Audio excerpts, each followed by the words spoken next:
Saudara, dengan memanfaatkan sampah struk di ATM, komplotan pembobol bank membuat dokumen palsu untuk menguras uang nasabah di 3 bank berbeda. Jangan pernah lagi menganggap remeh struk ketika melakukan transaksi di anjungan tunai mandiri ATM. Polda Sumatera Selatan berhasil membongkar komplotan pembobol rekening nasabah hingga ratusan juta. 2 pelaku telah ditangkap dan dijadikan tersangka, sementara 3 pelaku lainnya masih buron. Komplotan ini membobol rekening bank dengan modus menggunakan struk bekas di ATM. Dari struk itu, pelaku diduga membuat dokumen palsu agar bisa menarik dana nasabah. Telah dilakukan mereka ini ada 3 bank yang sudah rekening nasabahnya yang dibobol oleh kelompok ini. Pertama Bank Lampung, Bank BB Lampung, Bank Sultra itu di mana? Kendari. Ya, di Kendari mereka berhasil sekitar 120 jutaan. Di Bank Lampung itu 70 jutaan, di Sumsel 116 juta. Seorang tersangka, Aziz Kunadi, menyebut setiap anggota punya peran berbeda.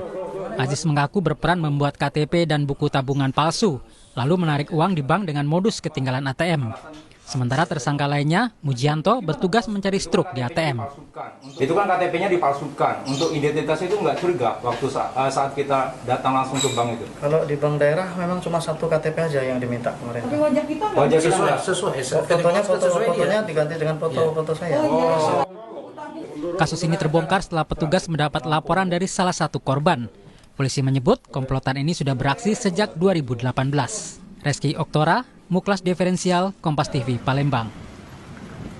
Saudara, 3 orang masih buron dari pengungkapan kasus pembobolan rekening bank bermodal struk ATM dan dokumen palsu. Bagaimana kepolisian mengungkap kasus ini dan bagaimana mengantisipasi ancaman kejahatan yang mungkin sering kita lakukan ketika kita membuang struk ATM di tempat sampah atau bahkan membuangnya tanpa kita sadar dimanapun. Kita bahas bersama Komisaris Besar Polisi Hisar Siagian, Hisar Sialagan, Direktur Reserse Kriminal Umum Polda Sumatera Selatan. Kemudian ada Pratama Dahlian Persada, pengamat keamanan perbankan dari Communication and Information System Security Research Center atau CISREC. Saya ke Pak Kombes Hisar, Direktur Reserse dan Kriminal Umum Polda Sumatera Selatan. Selamat malam, Pak Dirkrim Selamat malam, Mas Iman. Iya, ini hal yang sesungguhnya sering dilakukan oleh banyak orang, membuang struk ATM di sembarang tempat. Ternyata bisa digunakan. Bagaimana ceritanya, Pak Dir? Betul sekali, Mas. Bisa kami jelaskan kronologis kejadiannya. Ya.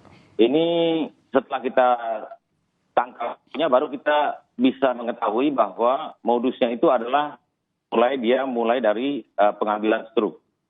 Berawal dari laporan nasabah yang merasa nasabah dari Sumatera Selatan yang komplain ke PPD Sumsel Babel yang tidak merasa menarik uangnya sejumlah 1,5 juta pada waktu itu.